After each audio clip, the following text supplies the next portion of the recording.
parte de enfermedades neurológicas y manejo nutricional. Entonces, hoy vamos a ver otra enfermedad neurológica, que es la epilepsia.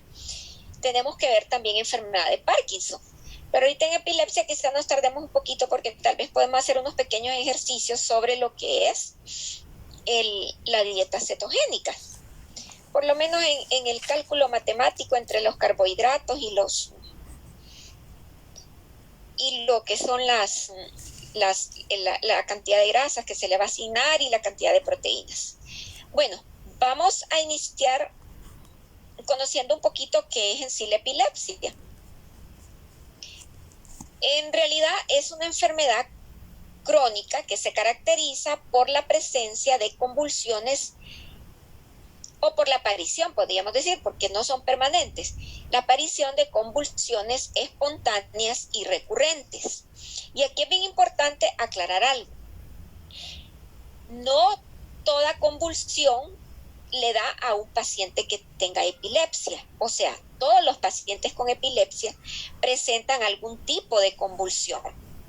Sin embargo, hay personas que también pueden en algún momento presentar un cuadro convulsivo y no necesariamente porque sea una persona epiléptica. Y esto es importante también tenerlo claro, ¿verdad?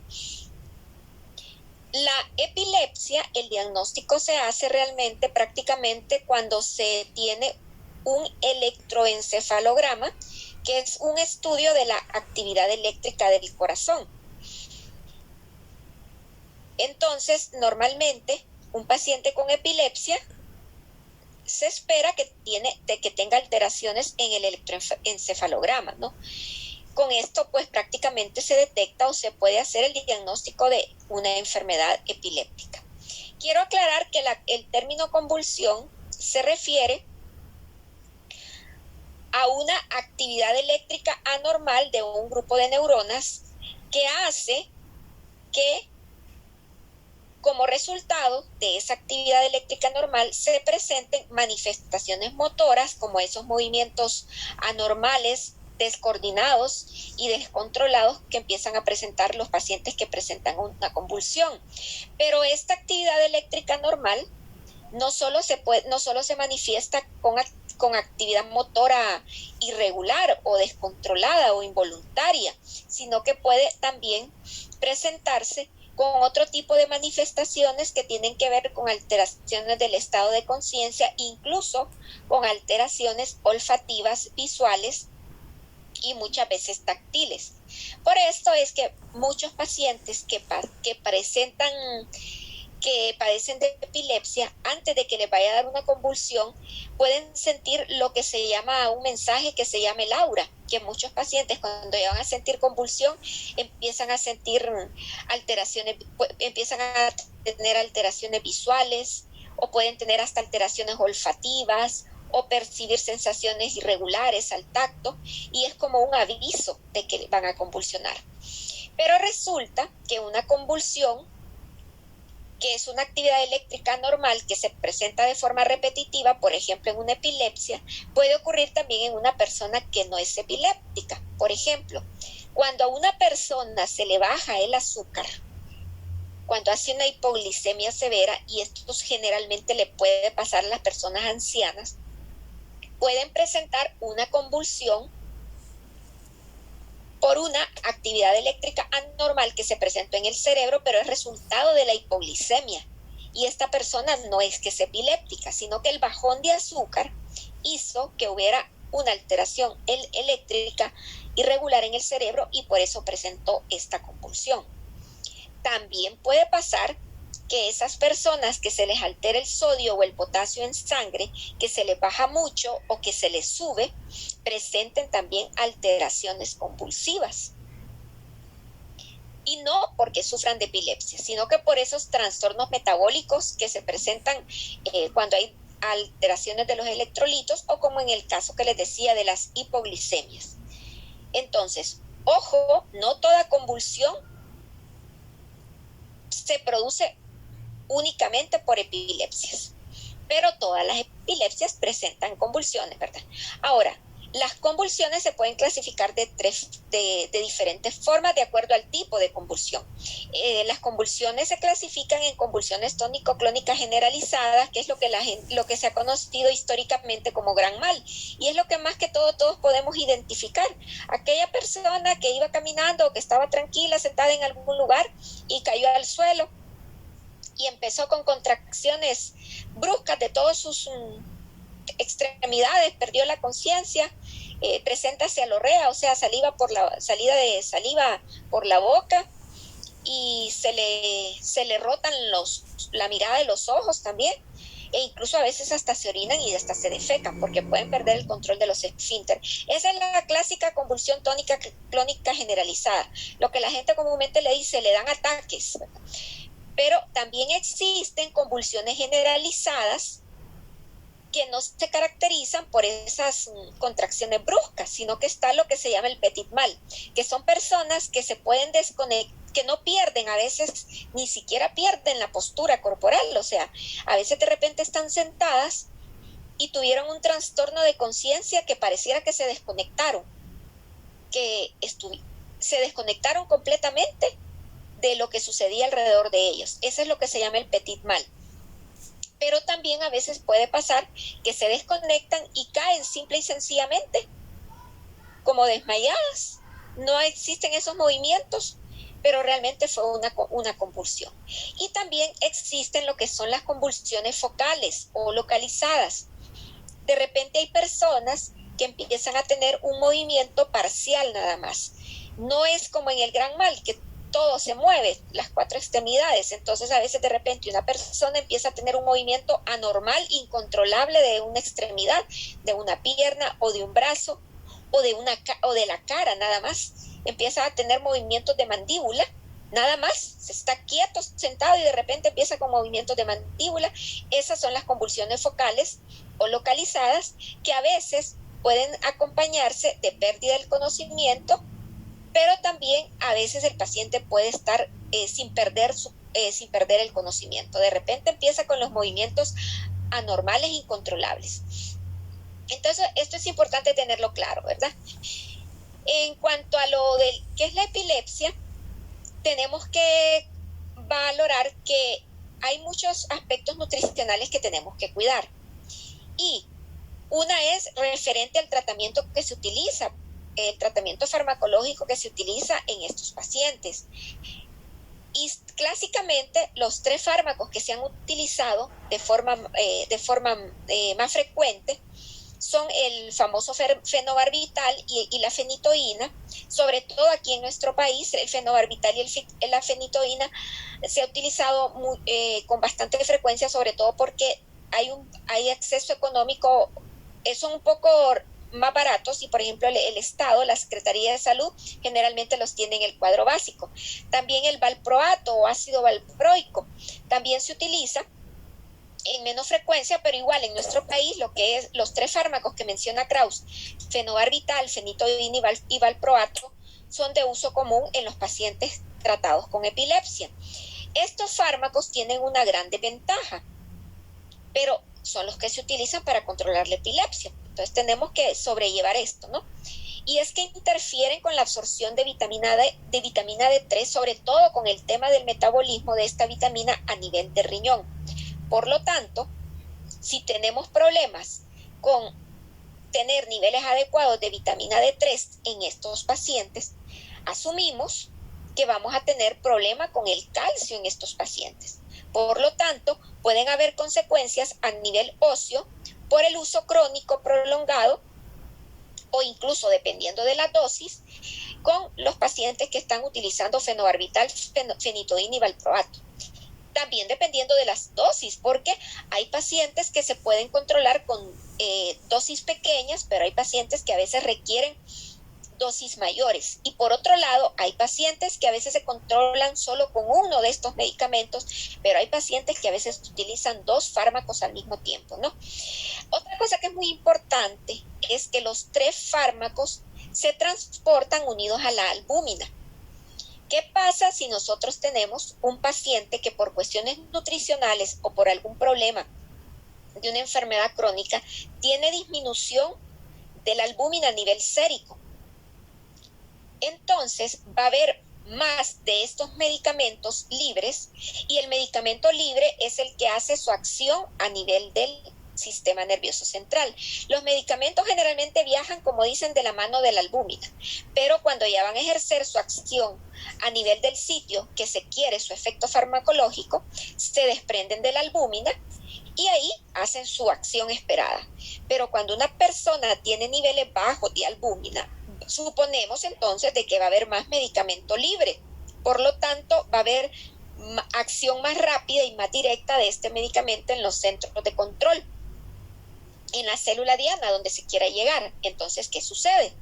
Estos medicamentos, cuando las personas tienen disminución de las proteínas séricas, en este caso la albúmina, entonces hay más efectos de toxicidad, porque va a haber un efecto mayor al que se esperaría si un paciente tiene niveles adecuados de albúmina. Otra cosa que es muy importante tener en cuenta, que en el caso del fenobarbital, los alimentos interfieren en su absorción. Entonces, aquí generalmente, a veces para tratar de mejorar el control, también se le recomienda a los pacientes que no coincida la ingesta del medicamento con la ingesta de los alimentos. Entonces, esto es muy, muy importante tenerlo en cuenta. Por otro lado, ya habíamos mencionado que si hay alteraciones en la vitamina D3 y vamos a tener problemas con el calcio, muchos de estos pacientes, cuando han estado, obviamente, pacientes que han sido manejados con dosis altas por la cuestión de que la epilepsia fue de difícil control, muchas veces también esto ha contribuido a que desarrollen cuadros de osteomalacia y raquitismo. Recuerden que el problema de la vitamina D, la deficiencia de vitamina D y su efecto a nivel de calcio en el adulto, lo que va a producir es una osteomalacia y en el niño un raquitismo. Y hay muchos niños que nacen con epilepsia, muchos niños con epilepsia ya diagnosticada, que usan por años estos medicamentos, entonces pueden tener un impacto negativo en su sistema óseo, ¿no? Bueno, otra cosa que es muy importante también es que por el caso del fenobarbital tiene algún efecto, se ha visto que puede tener un efecto en el coeficiente intelectual de los niños. Eso sí se ha visto, sobre todo dependiendo también de la dosis que se usen o del tiempo que lo usaron. Afortunadamente, aunque nuestro libro prácticamente solo habla de estos 3 medicamentos, en la actualidad hay otra gran variedad de medicamentos de nueva generación que se están utilizando para el control de la epilepsia, y se puede, como dicen, evitar el uso de fenobarbital y el uso de fenitoína. En la actualidad ya hay alternativas para el uso de fenobarbital y la fenitoína, solo que estas alternativas son, por ejemplo, a nivel de pacientes privados, porque son medicamentos que generalmente son algo caros y que en el caso de Honduras, por ejemplo, no los tiene el Estado, ¿verdad? También fíjense que en el caso de la fenitoína, el ácido fólico tiene un efecto opuesto o sea, nos puede disminuir la efectividad de la fenitoína, porque resulta que el ácido fólico interfiere en el metabolismo de la fenitoína, y esto hace que el efecto terapéutico de la fenitoína se disminuya. También, por ejemplo, Krauss menciona que cuando se está utilizando fenitoína, la alimentación enteral, sabemos que la fenitoína sí se da con los alimentos, disminuye su efectividad, pero que esto supuestamente, según dice Krauss, la alimentación enteral continua se sabe que enlentece la absorción, pero que por esto no se debe de restringir, sino que en todo caso habría que aumentar la dosis para alcanzar niveles terapéuticos. Eso lo menciona Krauss en el caso de que hubiera un paciente que estuviera con alimentación enteral continua por sonda, por ejemplo, por sonda nasogástrica o por sonda de gastrostomía, y de casualidad estuviera utilizando fenitoína. Pero realmente quien decide esto, el momento de darle la fenitoína, miren, realmente es el neurólogo, no somos nosotros. O sea, que si realmente el neurólogo nos llegáramos a enfrentar a un caso así, y el neurólogo dice que quiere parar la alimentación enteral mientras se le da La fenitoína tenemos que hacerle caso realmente porque ahí hay que ver la situación neurológica del paciente. No todo lo que dice en Krauss se aplica a la cotidianidad realmente cuando uno está con este tipo de... Si a un caso, yo nunca he tenido un caso así, ¿verdad? Pero yo les comento, ¿verdad? Porque, por ejemplo, puede ser que algún paciente, aunque tuviera que usarse fenobarbital, no se le quiera aumentar la dosis porque puede tener algunos efectos lesivos también. Vaya, un ejemplo, hay pacientes que no se les, cuando tienen insuficiencia hepática, cuando tienen problemas renales, las dosis de medicamentos no se los aumentan, y el médico pues es el que valora realmente eso. Entonces, por eso tengo aquí en rojo la recomendación que decía acá, que en el pasado de la alimentación, 1 hora antes hasta 1 hora después de la dosis de fenitoína, se paraba la alimentación enteral y que la dosis de fenitoína debe ajustarse a la alimentación enteral, pero realmente no somos nosotros quienes vamos a tomar decisión en el tema de la fenitoína, sino que es el médico tratante en caso que nos topáramos con un caso así, ¿no? Bueno, entonces ustedes saben que ya lo han escuchado antes de llevar esta clase, de que un manejo muy particular en el tema nutricional que se utiliza en los pacientes con epilepsia es la famosa dieta cetogénica, ¿no? Pero aquí sí quiero aclarar algo muy importante. No a todos los pacientes que tienen epilepsia se les indica una dieta cetogénica. De hecho, en la actualidad el uso de la dieta cetogénica ha disminuido para el manejo de los pacientes con epilepsia, pero no porque no pueda ayudar, sino que como han salido nuevos medicamentos anticonvulsivantes, además de los 3 que mencionamos anteriormente, entonces hay más alternativas para manejar la epilepsia sin llegar a la dieta cetogénica. Por eso es que se ha disminuido un poco el uso de la dieta cetogénica, pero igual se sigue utilizando, ¿verdad? Ahora, la dieta cetogénica no es nada nuevo. Desde la década de los 20 más o menos se utilizaba para tratar las epilepsias. Claro, como luego surgen los medicamentos anticonvulsivantes, como los que mencionamos anteriormente, y luego ya aparecen otros más novedosos, entonces se empieza a disminuir el uso de la dieta cetogénica. Entonces, originalmente la dieta cetogénica que se utilizaba y que todavía se puede utilizar, eso dependiendo de cada caso, es aquella que usaba un cociente de 4:1 o de 3:1. ¿Qué quiere decir? Que por cada gramo de un nutriente que no es grasa, proteína o carbohidrato, se utilizaba 4 gramos de grasa, en el caso de la dieta 4:1. En el caso de la 3:1, quiere decir que por cada gramo de un nutriente que no es grasa, se utilizan 3 gramos de grasa. Y esto se hacía para poder lograr, como ustedes saben, una cetosis intensa, o sea, esa producción de cuerpos cetónicos que es la que viene a ayudar al control de las convulsiones.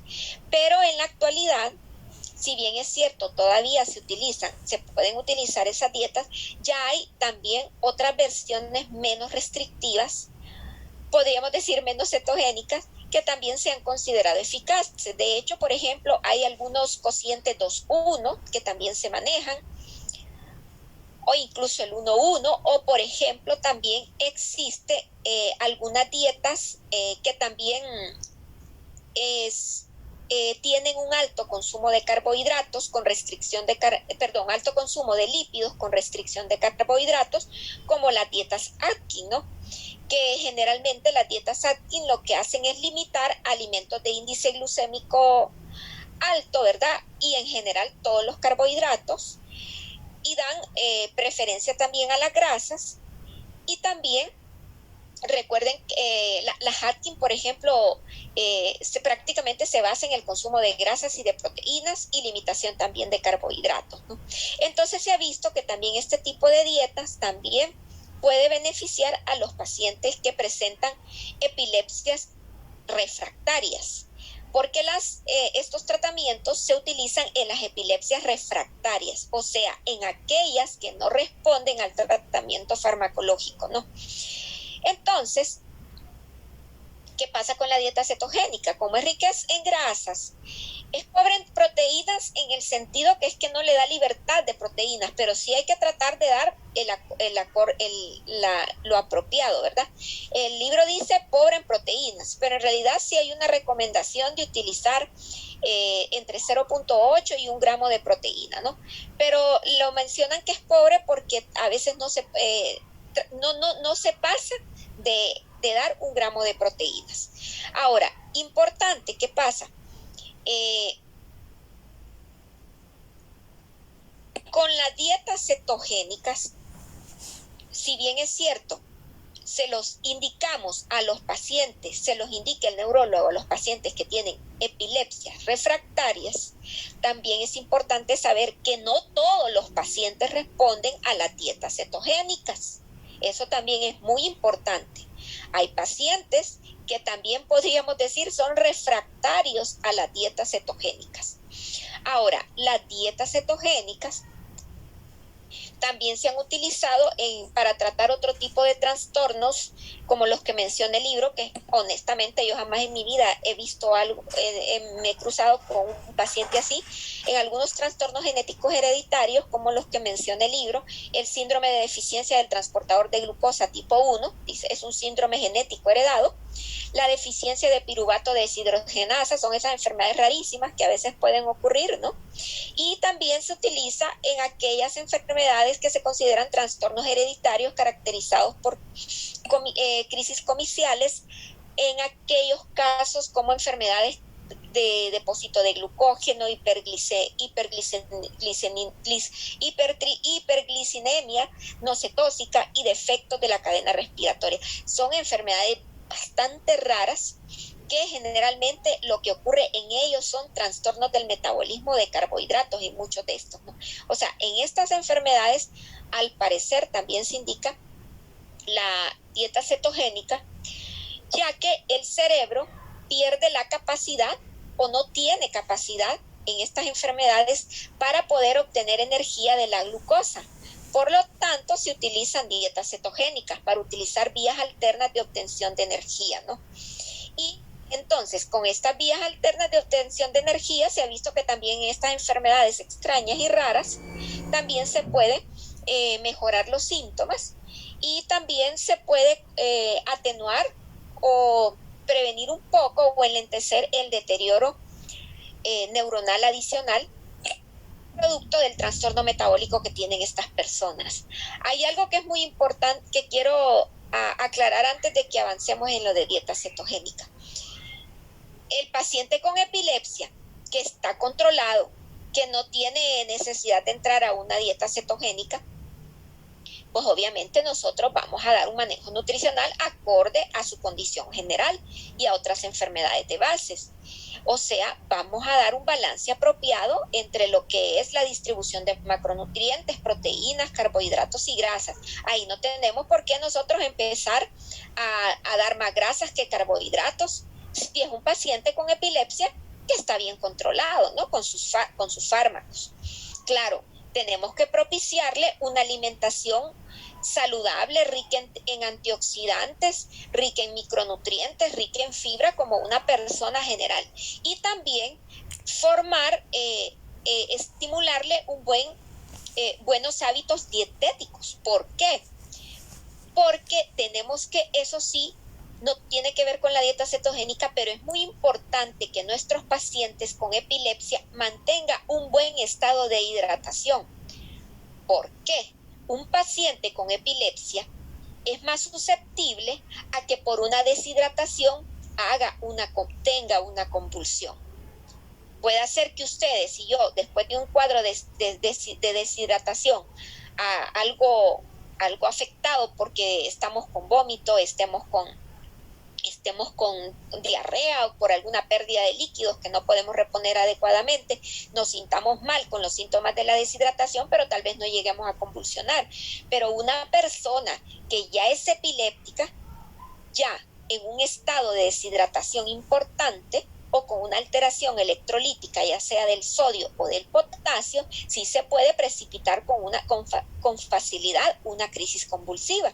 Y esto es importante en este caso, el tema de la educación nutricional también con estos pacientes, que se mantengan bien hidratados. Lo otro es evitar los periodos de ayuno prolongado en estos pacientes. Si es un paciente bien controlado, tenemos que inculcarle que haga sus 3 tiempos de comida, sus meriendas.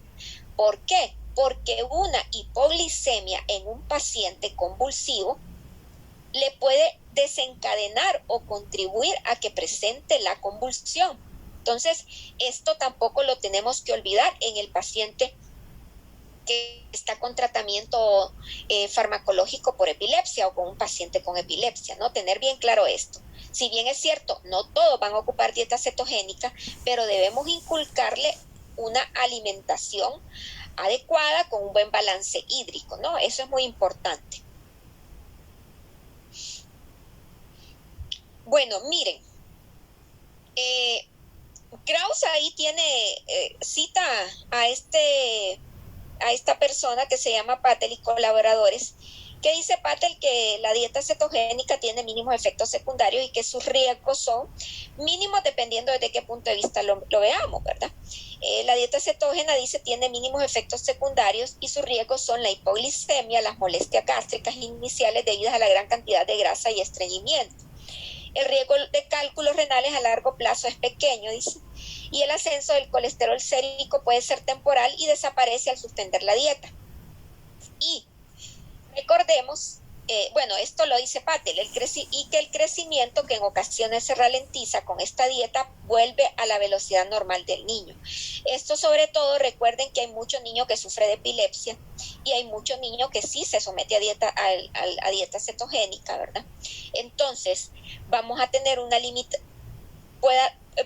un poco limitada la cantidad de proteínas, entonces esto puede hacer de que el niño presente algún retraso del crecimiento mientras esté utilizando la dieta cetogénica, pero se supone que al suspender la dieta cetogénica, según dice Patel, se vuelve a normalizar la velocidad de crecimiento. Aquí uno diría, pero ¿y entonces si se va a atrasar el crecimiento, para qué le van a dar dieta cetogénica? Creo que alguien me hizo una pregunta así en una clase de dietoterapia anteriormente. Pero es que aquí se valora el riesgo-beneficio. El riesgo-beneficio, hay pacientes que están con tratamientos anticonvulsivos que les han probado de todo tipo de medicamentos y no se controlan, y resulta que pueden a veces en un día pueden presentar hasta 3, 4 convulsiones, y cada convulsión tiene un impacto negativo en el cerebro de esa persona. Entonces, aquí, como dicen, es el riesgo bajo el beneficio. No importa, aquí sí se pone un poco en riesgo el crecimiento del niño. Para tratar de controlar esas convulsiones, aquí es permitido, es válido. El neurólogo valora todo eso. ¿Por qué? Porque también que tenga 4 convulsiones al día es algo grave que también va a afectar de todas formas el crecimiento del niño.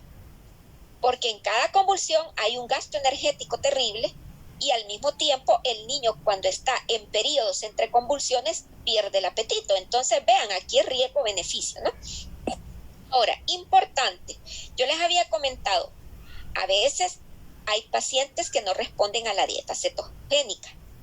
Esta estadística la presenta Krauss. Dice que en los casos de epilepsia, se controla por completo la crisis de epilepsia con las dietas cetogénicas en un 10 a 15% de los niños.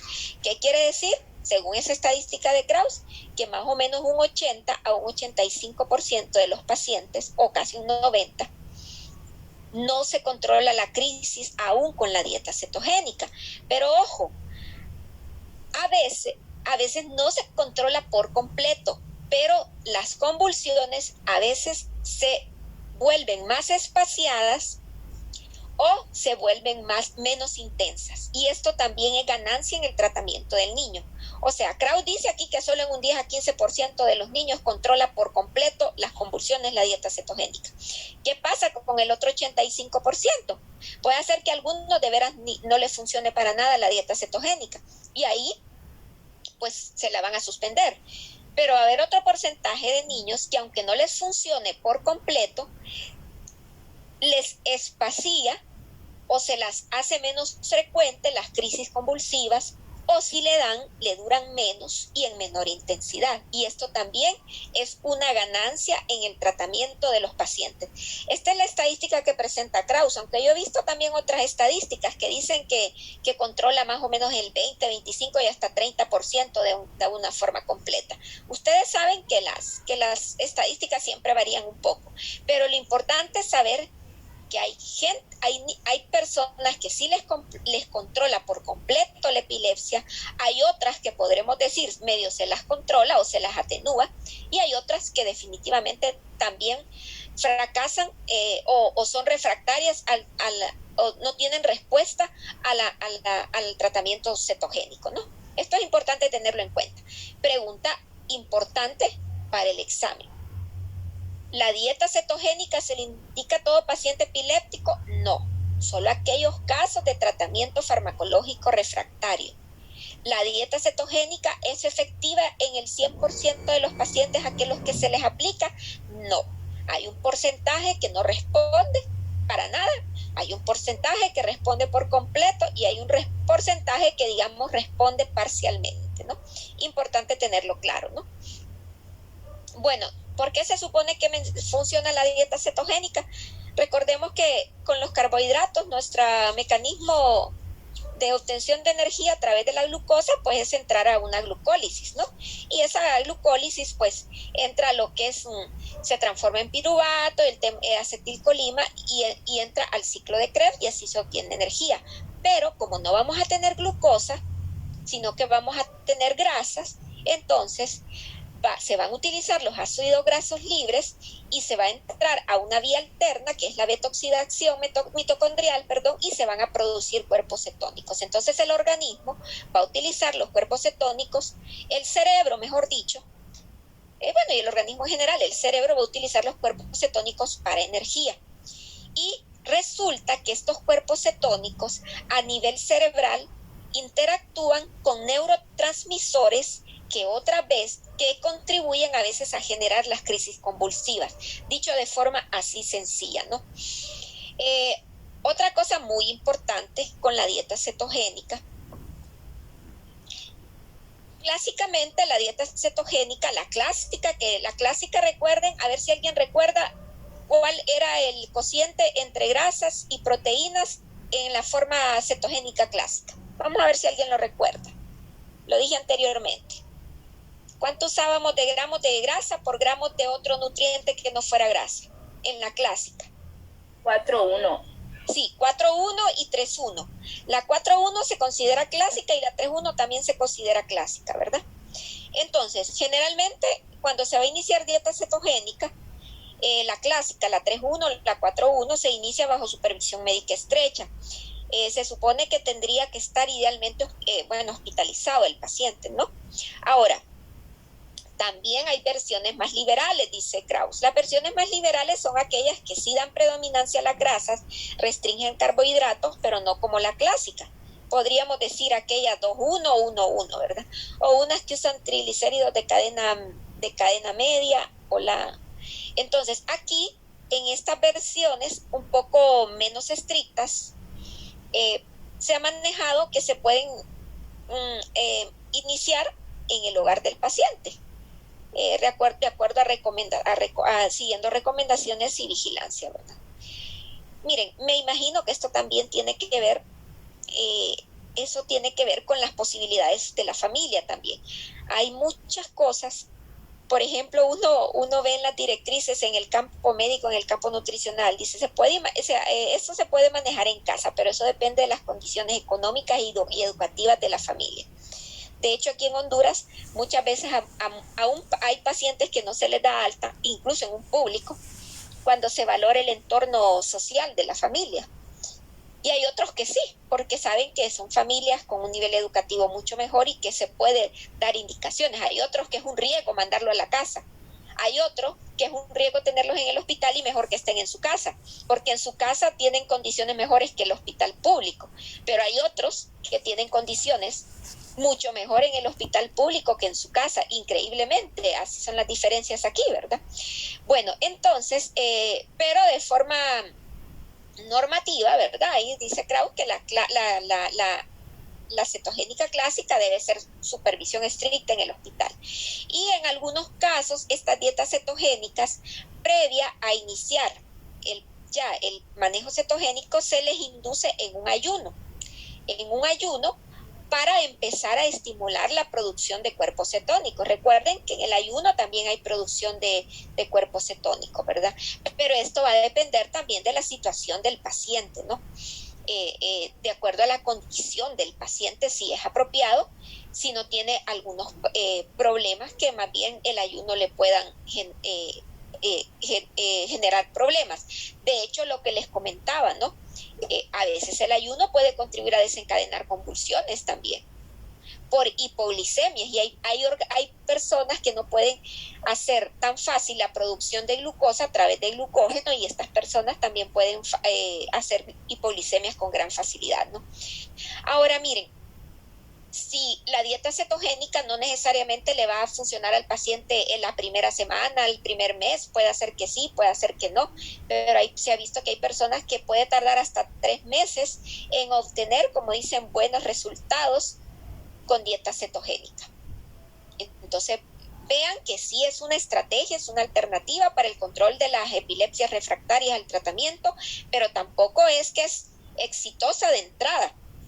También a veces hay que esperar algún beneficio hasta 3 meses, como menciona Kraus, o posiblemente algunos pacientes no necesariamente se le controlen desde el principio, pero se empiezan a espaciar y ya tal vez a los 3 meses o más tiempo posiblemente manifiesten ya un control mucho mejor de las convulsiones. En el último párrafo vean que dice que los fármacos antiepilépticos no se retiran. Pueden reducirse antes de iniciar,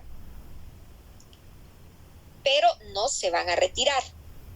O sea, puede hacer que el médico los reduzca, pero no se retiran.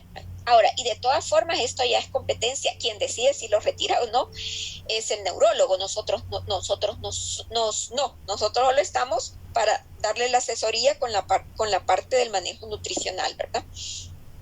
Y también, por ejemplo, a veces puede suceder que hay pacientes que se les llegue a retirar el medicamento, pero hay pacientes que no. Puede hacer que pacientes siempre estén con la dieta cetogénica y con algún tipo de fármaco, porque puede hacer que si se retira el fármaco y está con la dieta cetogénica, siempre le vuelva la convulsión. O, por ejemplo, estaba con el fármaco y la dieta cetogénica, se le retiró la dieta, se controlaron las convulsiones, se le retira la dieta, pero vuelve la convulsión. O sea, las respuestas siempre son diferentes de paciente en paciente. Bueno, entonces vamos a ver si podemos hacer un cálculo. ¿Qué hora es? Vamos a ver. 6:43. De una dieta cetogénica, geogénica, dice ahí, qué barbaridad. De una dieta cetogénica usando un cociente de 4:1. Habíamos dicho que la clásica tiene 4:1 o 3:1 gramos de grasa con respecto a lo que es carbohidratos y proteína. La dieta de 4:1, en la que se dan 4 gramos de grasa y una de cualquier otra de los macronutrientes, ya sea proteína o carbohidrato, nos da prácticamente el 90% del consumo calórico total proveniente de grasas. Ahora, cuando nosotros vamos a hacer este cálculo, siempre, digamos, si vamos a trabajar con una 4:1, sabemos que el 90% va a venir de las grasas, pero del 10% que queda, de ahí tenemos que sacar para proteínas y para carbohidratos. Pero entonces, ¿qué se hace? Se trata de que de ese 10%, lo primero que vamos a asegurar son las proteínas. Por eso dices que aquí, que se calculan las proteínas para proporcionar la cantidad necesaria para el crecimiento. O sea, recuerden que el libro menciona de que hay una restricción de proteínas, o sea, restricción en el sentido que no tenemos tanta libertad para jugarla, pero hay que tratar de darle 1 gramo por kilo día de proteínas. Y lo que nos sobre de ese porcentaje, de ese 10%, es lo único que le vamos a dar de carbohidratos, que viene siendo una calamidad en la parte, cuando se trabaja con una 4:1, ¿verdad? Bueno, entonces no sé si tienen algún lapicito a mano y un papel ahí para que podamos hacer algún cálculo. Y creo que yo voy a tener que poner una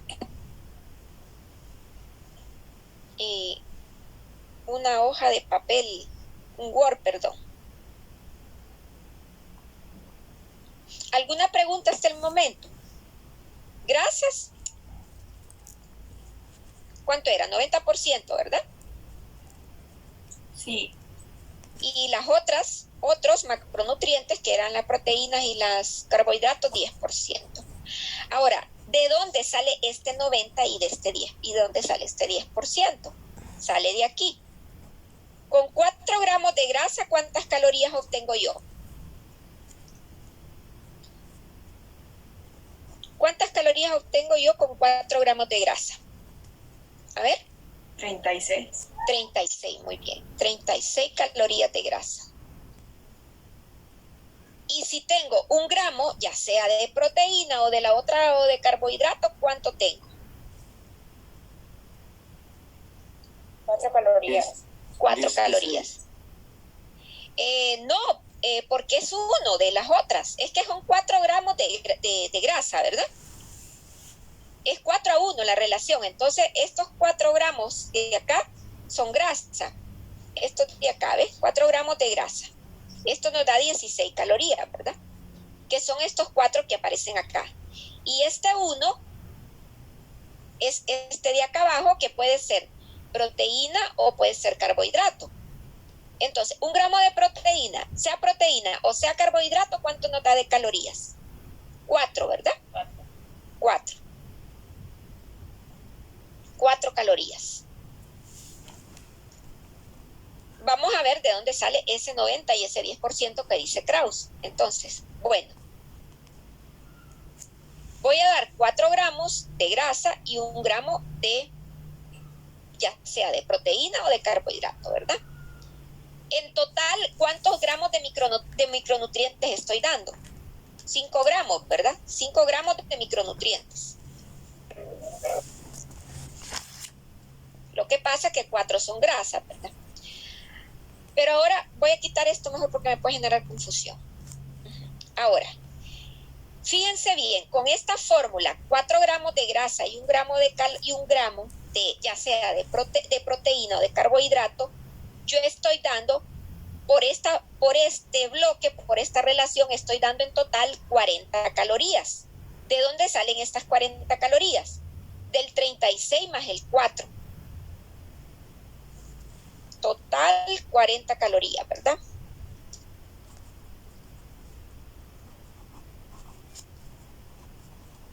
Total 40 calorías. Ahora, dividan 36 entre 40, ¿cuánto les da?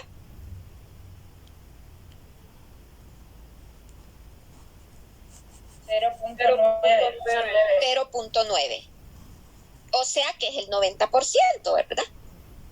Queda claro, ¿verdad? Conviértalo en porcentaje.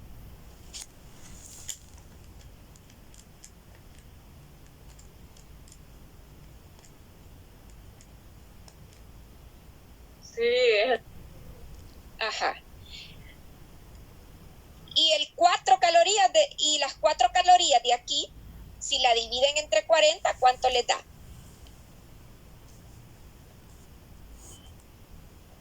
0.1. Que equivale a cuánto en porcentaje. A 10. Exacto. Entonces ya ven de dónde sale lo que decía ahí Krauss, que el 90% vienen de las grasas y que el 10% vienen ya sea de proteínas o de carbohidratos. ¿Queda claro de dónde sale ese 90 y ese 10? ¿Quedó claro? Sí, doctor. Bueno, Sí. y ojo, este 36 sale de los 4 gramos de grasa, porque alguien creo que preguntó, 4 gramos de grasa nos da, cada gramo de grasa da 9 calorías, ¿no? Entonces 4 por 9, 36. Y aquí, como es un gramo, aclarando para la persona que preguntó, un gramo ya sea de lo que sea, de carbohidrato o de proteína, cualquiera de los dos que usemos nos va a dar siempre 4 calorías. Entonces, esta relación junta nos da 40 calorías, y cuando nosotros hacemos la división entre 36 y 40 y lo pasamos a porcentaje, nos va a dar 90%. Bueno, entonces, ahorita solo quería que supieran de dónde salía ese 90%. Entonces, ¿qué quiere decir esto? Supongamos que yo tengo un paciente de, pongámosle, de 16 años o 18 años, y resulta que le hicimos un cálculo de gasto energético total con la fórmula que haya sido, por ejemplo, y resulta que este paciente necesita al día 1800 calorías. 1800 calorías. Vamos a ver si lo terminamos. 1800 calorías. Pero resulta que al paciente yo le tengo que dar una dieta cetogénica. Y voy a utilizar la relación 4:1, que es la que me dice 90% de grasa y 10% de cualquiera de los otros. Entonces, la recomendación es que resulta que el paciente pesa, vaya, 50 y, vamos a decir 60 kilos, pesa 60 kilos, 60 kilogramos, 60 kilogramos. Y resulta que hay que calcularle 1800 calorías en base a una dieta cetogénica 90%. ¿Qué vamos a calcular primero? ¿Qué recomendábamos? ¿Qué se recomendaba?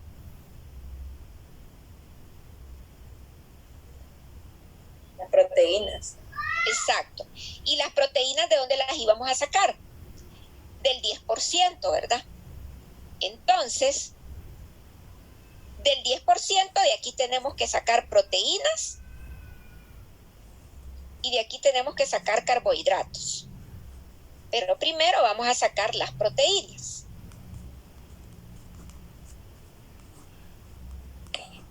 Y yo le quiero dar a este paciente 1 gramo por kilo de peso de proteínas.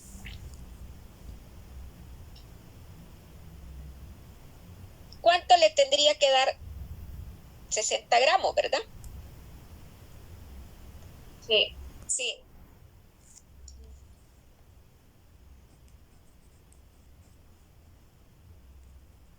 ¿Y cuánto equivale 60 gramos de proteínas en calorías? 240.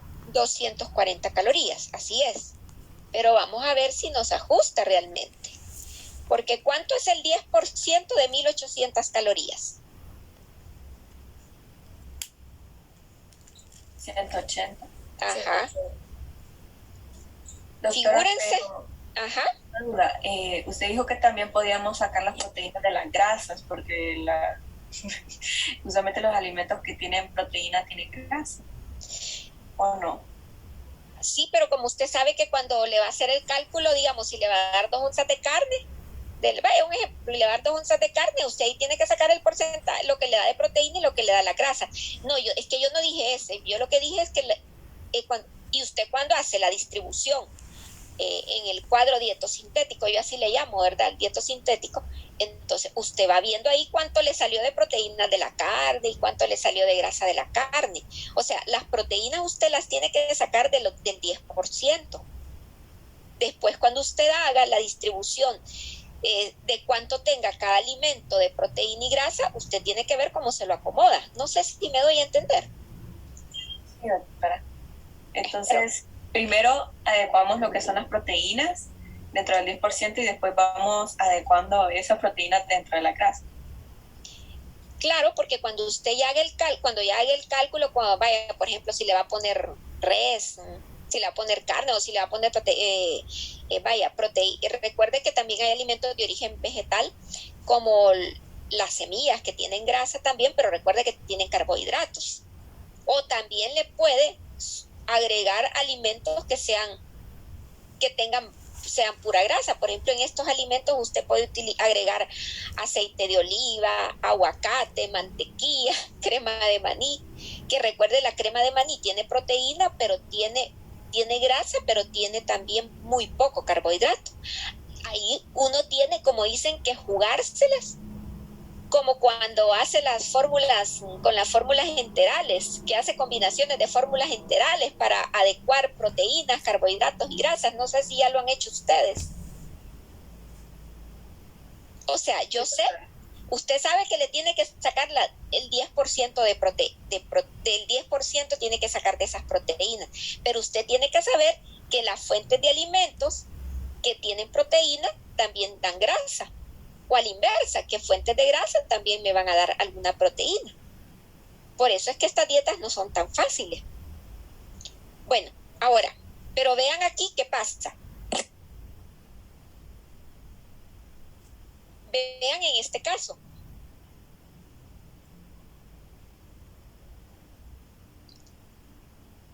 Solo tengo 180 calorías para poder utilizar en proteínas a carbohidratos, pero resulta que el paciente pesa 60 kilos y yo le quiero dar 1 gramo para no alterar tanto su composición, su reserva proteica corporal. Si yo le doy 60 gramos, entonces me voy a pasar de las calorías en proteína. ¿Vamos entendiendo hasta acá? Sí, el 180 es el 10% de las calorías que vamos a utilizar en proteínas y carbohidratos. No, ok, gracias. Ajá, entonces de ahí sale ese 10%. Entonces vean, miren, vamos a seguir mañana con estos ejercicios, porque sí quiero que hagamos ejercicio de esto de la cetogénica. Yo honestamente lo que haría sería lo siguiente. Yo preferiría, esta es una dieta 4-1, ¿verdad? Esta es una dieta 4-1. Y si el paciente nunca ha utilizado una dieta cetogénica, yo preferiría decirle al especialista, empecemos mejor con una dieta 3-1, que voy a tener más chance de darle proteínas y ya vamos a ver por qué, porque el porcentaje varía.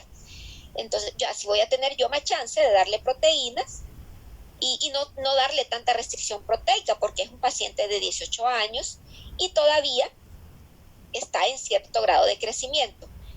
Bueno, pero vamos a suponer, vamos a bajarnos, porque también, si bien es cierto, se procura 1 gramo, pero recuerden que podemos dar 0.8.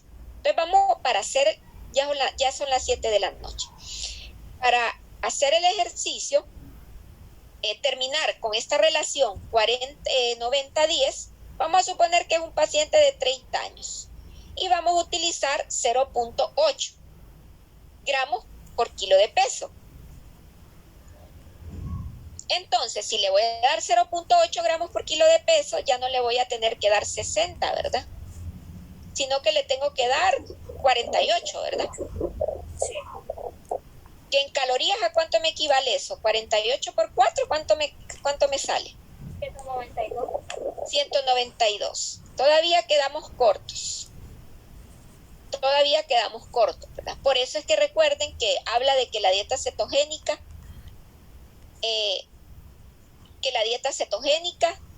restringe a veces la ingesta de proteínas. Bueno, pero digamos, ni modo, 192 calorías, siempre me paso un poquito.